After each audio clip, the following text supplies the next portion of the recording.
La conjugaison des verbes au passé composé en italien. Le passé composé est un temps verbal qui exprime une action passée et terminée. La phrase « Hier je suis allé à la piscine » signifie bien que j'y suis allé hier, que je n'y suis plus au moment où je parle.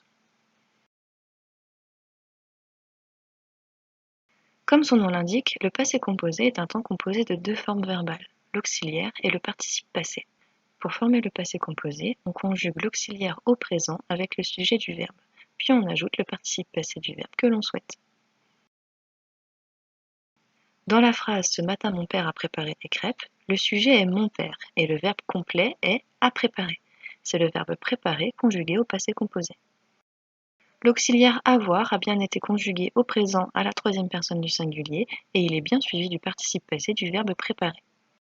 Pour utiliser le passé composé, il sera donc nécessaire de bien connaître la conjugaison au présent des deux auxiliaires. Voyons maintenant comment former les participes passés en italien. Je rappelle qu'il existe trois groupes de verbes à l'infinitif en italien. Le premier groupe des verbes en are comme parlare, le deuxième des verbes en ere comme credere et le troisième des verbes en ire comme capire. Pour former le participe passé, nous allons prendre le radical du verbe, c'est-à-dire ce qu'il reste une fois que nous avons enlevé sa terminaison infinitive. Ainsi, le radical de parlare est parle, celui de credere est cred et celui de capire est cap. Nous ajoutons ensuite la terminaison du participe passé propre à chaque groupe. Ato pour les verbes en are, uto pour les verbes en ere et ito pour les verbes en ire. Dans cette phrase, le sujet est nous, le verbe est avons regardé, c'est-à-dire le verbe regarder conjugué au passé composé avec le sujet nous. En italien, regarder se dit guardare, un verbe du premier groupe. Pas besoin de transcrire le pronom personnel sujet en italien, nous avons se traduit par abbiamo. C'est l'auxiliaire avere conjugué au présent avec noi. Nous formons ensuite le participe passé du verbe guardare. Le radical est guard et nous ajoutons la terminaison du participe passé des verbes en are, c'est-à-dire ato, ce qui nous donne abbiamo guardato un film. Elle a reçu un cadeau. Ici, le verbe recevoir a été conjugué avec le sujet elle. Recevoir se dit ricevere. Nous procédons comme précédemment. Elle a, c'est l'auxiliaire avoir au présent à la troisième personne du singulier, donc a, ha en italien. Puis nous ajoutons le participe passé du verbe ricevere, verbe en ere, donc ricevuto. Ha ricevuto un regalo. Les élèves ont compris la leçon. Ici, le sujet est le groupe nominal les élèves que nous traduirons. Le verbe comprendre a été conjugué au passé composé avec ce sujet. Gli alunni hanno capito la lezione.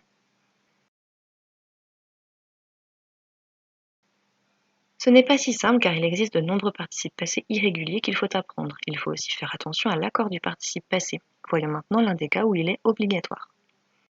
Qu'est-ce que ça veut dire accorder? C'est mettre en accord le genre et le nombre de deux mots qui dépendent l'un de l'autre. On accorde par exemple un adjectif avec le nom qui l'accompagne. Quand nous disons les pommes vertes, nous accordons l'adjectif vert au féminin pluriel car il dépend du nom pomme. Comme l'adjectif, le participe passé s'accorde avec son sujet quand l'auxiliaire utilisé est être, essere. Les voisins sont rentrés chez eux. Le sujet est les voisins, un sujet masculin pluriel. L'auxiliaire utilisé est être.